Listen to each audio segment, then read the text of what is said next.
I live a stone's throw away from the waves, the kind of place that's as unassuming as the life I lead. In a large house, where the salty air never quite leaves, I spend my days teaching at the local high school and my evenings listening to the sea. It's just me and John most days, my husband. He's a rep for a trading firm, always on the phone or typing away on his laptop, trying to make ends meet. Then there's our Annie, out there living her fresh out of law school life. I remember the day she told us she'd be specializing in divorce law. We were sitting right here at this old wooden table that's seen better days. Annie had that look she gets when she's serious, her brow all furrowed. "Mom, Dad, I'm going into divorce law," she declared, like she was bracing for a storm. John looked up from his plate, a piece of steak half-sliced, and his eyes met mine like we were both thinking the same thing. "Divorce, huh?" he said, the word hanging in the air like it didn't belong in our home. Annie leaned back, a challenge in her posture. "Yeah. And don't worry, if you guys ever get tired of each other, I can hook you up with a good deal." She tried to make it sound light, a joke, but her jokes always sound like she's half serious. John's laugh was a grunt, more air than sound. "A comedian, our daughter," he said, his tone dry as sandpaper. I tried to smooth things over, keep the peace. "Annie, love, we're fine. But it's good you've got a plan." My words felt hollow, even to my own ears. Annie just shrugged and took another bite of her food, but I saw the way her eyes narrowed. She always was too smart, too perceptive for her own good. Annie's visits are the only times John puts his darn phone down for longer than a minute. She breezes in like the fresh sea wind, all bright and full of that big city lawyer energy. "How's the old seaside retreat?" she'd ask, the nickname for our home she coined as a teenager. John would throw an arm around her shoulder. "Standing strong, just like us," he'd say with forced cheer. After another round of small talk, she leaves, and we're back to the sound of the sea. That's our life, a cycle of work, quiet dinners, and the unspoken things that sit between us like unwanted guests. And as much as John bugs me sometimes, with his comments and his distance, I hold on to this life like a lifeline. It's what I know. It's where I'm supposed to be, even if sometimes I wish the sea would rise up and carry me away to somewhere I could start all over, just me, the breeze, and nothing else. The days seemed longer lately, each moment heavier than the last. I felt it most at dinner. That used to be a time for us to talk about our day, to laugh a little. Not so much now. John's words had turned from indifference to sharp jabs. "Another casserole?" he'd say, eyeing the food like it was an enemy. "You know, that's not helping your waistline." It wasn't just the words, it was the way he said them, cold, like he was talking to a stranger. I'd stand there, spatula in hand, feeling smaller than I used to. "It's what I had time to make," I would mumble, not looking at him, because if I did, he'd see the hurt in my eyes, and I couldn't let him see that. "You could make time for a salad or something," John would push on, his chair scraping back as he'd stand up, ready to dismiss whatever I had to say next. "I walk every morning," I'd defend weakly, not that it mattered to him. "Yeah, and you walk right back to the fridge afterwards," he'd throw back before making his way to the couch, leaving me to eat alone. I wanted to shout, to throw the casserole at the wall, anything to make him see how those words cut me up inside. But I didn't. Instead, I'd serve myself, eat quietly, and clean up.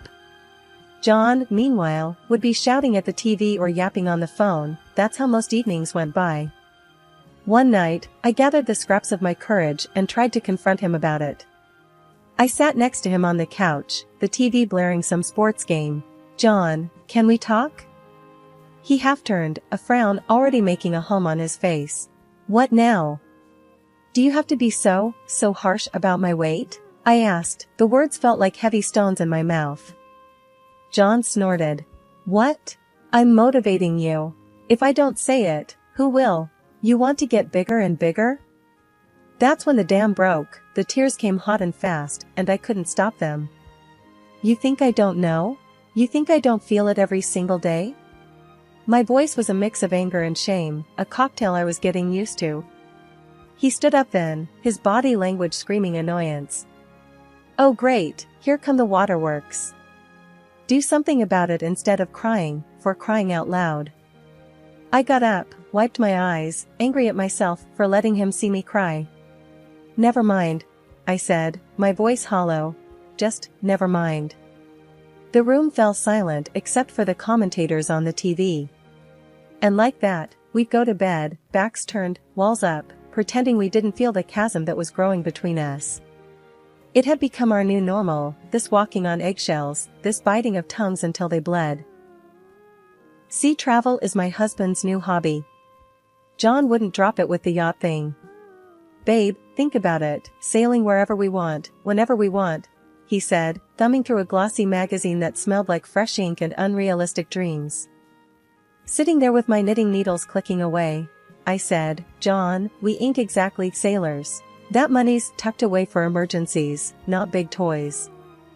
He tossed the magazine down, it slid across the table landing with the image of a yacht looking up at me as if to say, hey, don't I look fun? John followed my gaze. That's just it, Claire. It's always about what if. What if we just did something wild for once? I put my knitting down. A yacht's not just wild, John. It's bonkers. You get green when we cross the river on the bridge. How you gonna handle the ocean? He crossed the room to where I sat and crouched down beside me, took my hands into his.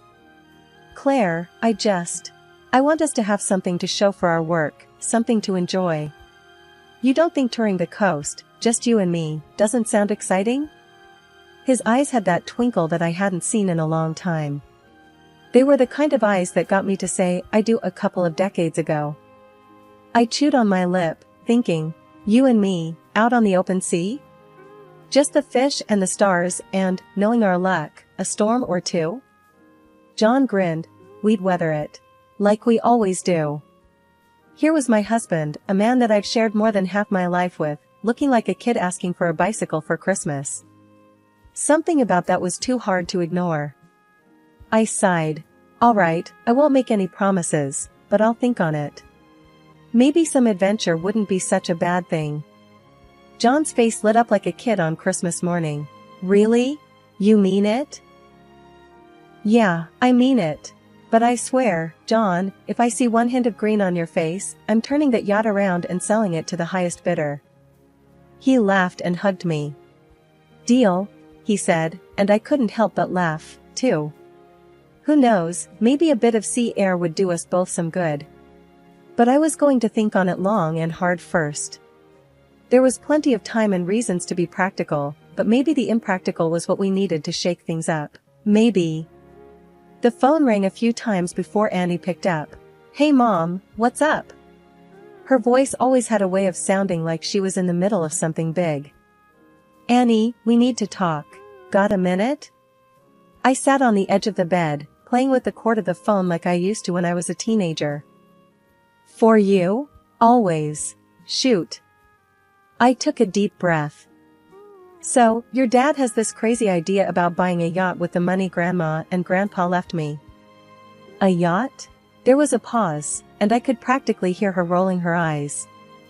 What are you gonna do with a yacht? That's what I said. But he's all starry-eyed about it. Sailing, adventure, blah blah blah. I'm not sure. It's a big risk, a big expense. Okay, think. This is your money, right? The money Grandma and Grandpa left for you, not Dad's new toy fund. Her words were sharp, but needed. Right. It's mine. For our family. For things like the house or your loans. Exactly. Annie's voice softened. Mom, if you decide to go through with this yacht business, make sure it's in your name. Just to cover your bases, you know? There was a wisdom there that I couldn't ignore. You really think I need to do that? Absolutely. Cover your back, Mom. If things go south, or hell, if Dad gets seasick and hates the damn thing, at least it's yours to sell. I chuckled, a real laugh. Your dad, seasick, now that I'd pay to see. See, you're laughing. Yachts are silly. But listen, if it makes you guys happy, who am I to stop you? The chat with Annie got my head straight. She had a point. I needed to think about what I wanted and to protect myself if things didn't go as planned. It was all fun and games imagining clear skies and calm waters, but I knew life was rarely that kind. So, I should just tell him no? Keep the status quo? I was fishing now, unsure of what I needed her to say. Annie was quick to reply, "Hell no, do what makes you happy. But be smart about it." I love Dad, but this is a big decision, and it's not just his decision. It's yours too. Thanks, Annie. I needed that, I said, feeling a bit more grounded than before. The call ended on a good note. Annie might just be the most sensible person I knew. The yacht? Maybe it'd be fun. Or maybe it'd be the most expensive mistake of my life. But one thing was for sure, any decision made would be on my terms. I'll never forget the day John and I walked down the dock, keys in hand, towards what could have passed for a small house floating on the water. She was ours. And by ours, I mean mine, because I took Annie's advice and made sure of it. But, credit where credit's due, John was being good about the whole thing, sticking to his word. "I can't believe you actually did it," John said, a faint grin on his lips. "Neither can I said, my voice a mixture of excitement and pure terror. We sat on the deck that evening, just the pair of us, with a couple of cold beers.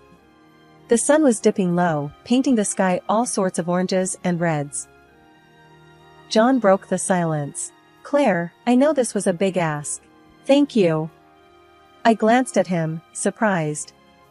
"You sure you're not mad it's in my name?" He shook his head. "Nah, you're steering this ship. Figuratively and, I guess, literally now." We chuckled, clinked our bottles together, and for a moment there was an easy peace between us that I hadn't felt in years. But life, like the sea, doesn't stay calm for long. The next morning, I was clutching a coffee mug, staring out at the gentle waves when our neighbor, Ted, ambled over. He lived alone ever since his wife passed and had the sort of face that told you life hadn't been a walk in the park. "Morning, Claire," Ted called out, a smile tucked under his bushy mustache. "Morning, Ted. Coffee?" He held up his own mug. "Already on it. Thanks, though. Just wanted to say congrats on the yacht. She's a beauty." I nodded, appreciating his kindness. "Thanks, Ted. Still trying to believe it's real." "You folks planning to sail off into the sunset anytime soon?" he asked, interest sparking in his eyes. I laughed. "Still working out the details." Ted nodded, took a sip. There was an awkward silence before he said, "If you ever need a hand with anything, repairs or even a crew member, just shout. Used to do a bit of sailing myself, back in the day." "Appreciate it, Ted. We'll keep it in mind." Back home, with groceries put away, I settled onto the couch with a sigh. I was about to dive into my new sailing book when John's voice drifted from the kitchen. "Claire, what's for dinner tonight?" "Figured we'd do something easy. Pizza sound good?" I called back without lifting my eyes from the page. "Pizza's perfect," he said, coming in to sit beside me. "Need any help with planning the maiden voyage?" I put the book down. "Yeah, maybe. Could use some company going through these charts." As we spread the maps and charts across the coffee table, something about this whole situation felt like we were on an even playing field for the first time. We threw ideas back and forth, sometimes agreeing, sometimes not, but it was all friendly. No arguing, no one trying to pull rank. I'd been floating on the buzz of anticipation all morning, thinking about that cruise John promised. We'd been planning it for months. I'd even taken time off work, unpaid leave no less, to line up with his busy schedule.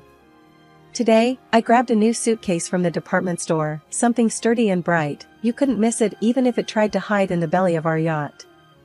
I came home, key turning in the lock, ready to see John's usual mess of packed stuff all over the living room floor. Only thing is, there was nothing. No mess, no John. Just a hollow kind of silence that makes your heart sink. I called out, "John," but my voice bounced around the empty space. That's when I spotted the note, all smug like on the kitchen counter and divorce papers underneath, like they were nothing more than a grocery list. Picking up the note, I read his jagged scrawl. Thanks for the yacht, Claire. I'm gonna need it more than you. You always loved the sea, right? Well, so does she. The young kind of love. See ya. My hands trembled and the paper crinkled in my grip. I had to read it again because no way did it just say what I thought it did. But there it was, the same words staring back at me. He took the yacht, the new mistress, probably half his age, and left a damn note. Son of a... The shock turned into something hot and angry, but it was the sight of those divorce papers, signed, ready to go, like he didn't care about anything we had, that did me in. My chest got tight. I couldn't catch my breath. I sat down, slow, because it felt like my head was split in two. The note was a blur as I looked at it again. I stood up, shaky on my feet, a suitcase still in my hand like a bad joke. A sick feeling settled in my stomach. He'd planned this, waited until I was out, making plans, buying luggage. And for what? So he could run off with my dream? I should have screamed, broken something. Instead, I stood there, hollowed out. I saw my phone on the counter, buzzing with missed calls. I ignored them. What was I supposed to say? Oh, hey, my husband dumped me for a little adventure on the sea. With another woman. Yep, left me with a note. And hey, guess who's newly single? No, I couldn't deal with that yet. I got myself off the floor, leaving the suitcase and the note where they lay. The papers though, I picked them up, the weight of them heavy in my hand. The feeling was starting to come back, a creeping realization that it was over, whatever it had been.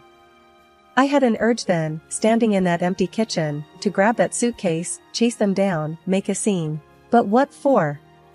To be the crazy lady shouting on the docks? No, that wasn't me. The last thing I remember was tossing those papers onto the counter. They landed like a whisper, silent but so damn loud in my head. Then darkness took me, like the deep sea he'd sailed into, the kind of dark that swallows you whole.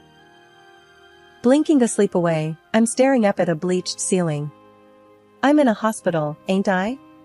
Beeps and blips from machines are my sorry orchestra, a sharp contrast to the sound of the waves I was dreaming of just a minute ago. Annie sitting beside me, her hand like a vice grip on mine. If looks could kill, her eyes are locked and loaded for John, no doubt about it. Hey, look who's back with the living, she says, trying to be light about it, but I can hear the edge in her voice that's just itching for a fight. I'm struggling to find words that aren't just angry spit and fire. How long was I out? The room is swimming a bit, so I focus on her face, steady and angry on my behalf. A couple of hours. They ran some tests, said you fainted from stress. It's the simplicity of that statement that's a slap. Just stress. Not the world-ending feeling of my husband leaving me on an adventure crusade with his new fling, and definitely not the agony of my plans being trampled under his proud feet. Found your note, Annie continues, her fist tightening around the paper she's waving slightly. This is lower than low. If he were here now, I'd... What did you do with the papers? I interrupt her midway because if I let her go on, she'd be spouting murder plans, and honestly, I don't have the energy to calm her down. Signed, sealed, and will be delivered first thing when we get you out of here. I'll make sure that he gets them. The disgust in her voice is sweeter than any medicine they've got here. But the bitterness is still in my mouth, like I've been sucking on lemon wedges. Wait, I signed them? I'm scratching my head, not remembering a darn thing. Yeah, the nurse was a witness. You don't mess around, even half-conscious. I can't help but chuckle, which turns into a cough. Well, ain't that something? You need anything? Water, revenge, a hitman? Annie's only half joking, I can tell. I try to sit up, wincing as the room decides to do a little spin. I need to think. Need to figure out my next move. Yeah, that's the spirit. Annie pumps her fist, as if to knock out an imaginary John. I take a deep breath, the future's still one hazy mess. But it's my mess to clean up, my life to straighten out, and no cheating, lying dirtbag husband is gonna stand in my way. So, what now? You gonna lie around here feeling sorry for yourself? 'Cause if you are, I want to order pizza. Nah, I say, pushing the sheets away and swinging my legs to the side of the bed, slowly finding my ground. I'm starving. Let's get some pizza. That's my girl, Annie says, giving me a hand up. Let's blow this popsicle stand. Holding on to Annie, I know it's not just my legs that need the support, it's this whole new mess I've got to navigate. But with her by my side, tossing ex-husband's notes around with that fireball attitude, I feel like maybe I got a fighting chance after all. The morning after, my daughter, Annie, is sitting across from me at the kitchen table, her laptop open to the online banking portal. Her brow furrows, and she turns the screen to me. Mom, our account, it's empty. I lean in, squinting at the cold zeros staring back. My stomach drops. That snake, I mutter. John had stripped us clean. Annie's fingers dance over the keys, checking the transaction history. He took it all yesterday, she says, her voice low but fierce. What are we gonna do? I'm about to answer when a thought strikes her. Wait, the yacht. Doesn't it have GPS? If we can find the yacht, we can find him. She's got a point. I reach for the phone without hesitation and dial. Police, I say, my voice steadier than I feel. I'd like to report a stolen boat. Yes, and theft from my bank account too. Annie's tapping away on her phone now, probably digging for the GPS login info. I trust her with tech stuff. She's always been savvy like that. Got it, she says, handing me a slip of paper. The location is scrawled in her neat print. I relay it to the officer on the line and hang up. The ball's rolling now. No stopping it. We head down to the marina, where the yacht is supposed to be. And there it is, all sleek and expensive, exactly where the GPS said it'd be. Cops all around it, blue lights spinning silent in the morning light. And there's John, in handcuffs, blubbering like a baby. Please, Claire. I'm sorry. Call them off. I didn't mean any harm. He wails as we walk up. His mistress is beside him, a fiery thing that snarls and snaps like a cornered animal. Annie steps up before I can speak, her voice cold as January ice. You're going to trial, John. She's eyeing him like something nasty stuck to her shoe. That yacht? Registered in Mom's name. And since you divorced her, that grand exit of yours turns into grand theft. I fold my arms, the sea air chilly on my cheeks, watching as John's face crumbles like a sandcastle at high tide. But, Claire, John's plea is a broken record now, skipping on the worst hit of the year. I'll leave her. Just take me back. His mistress freezes, mouth gaping. What? She shrieks, staring him down. Then she's clawing at him, hissing insults that could peel paint. The cops have to pull her off. Annie's watching it all with an eyebrow raised so high it could lift off her forehead. Nice girlfriend you picked. As the dust settles, officers pull John and his screaming mistress away. One of the cops ambles over, tipping his hat. Ma'am, we'll get your yacht back to you, and as for the bank account, you should get at least half of that 15,000 plus damages. I nod, a small, bitter twist to my lips. Thanks, officer. Annie's by my side, her hand squeezing my shoulder. And I'll handle his case. Don't worry, Mom. He'll pay for every penny and then some. As we leave the marina, Annie wraps an arm around me, trying to be the strong one. But I see the anger for her dumb father, the concern for our future. Don't worry, kiddo, I assure her. We got this. She grins, all teeth and resolve. Damn straight we do. We walk away with the seagulls crying overhead, the chapter closed on a man who thought he could leave us with nothing. But we're still standing, and this tale? It's just another lesson learned. What happened to John? John's reputation is in tatters, his job a lost cause, his mistress bolted as soon as the cuffs snapped shut. He's left with nothing but the echoes of his mistakes.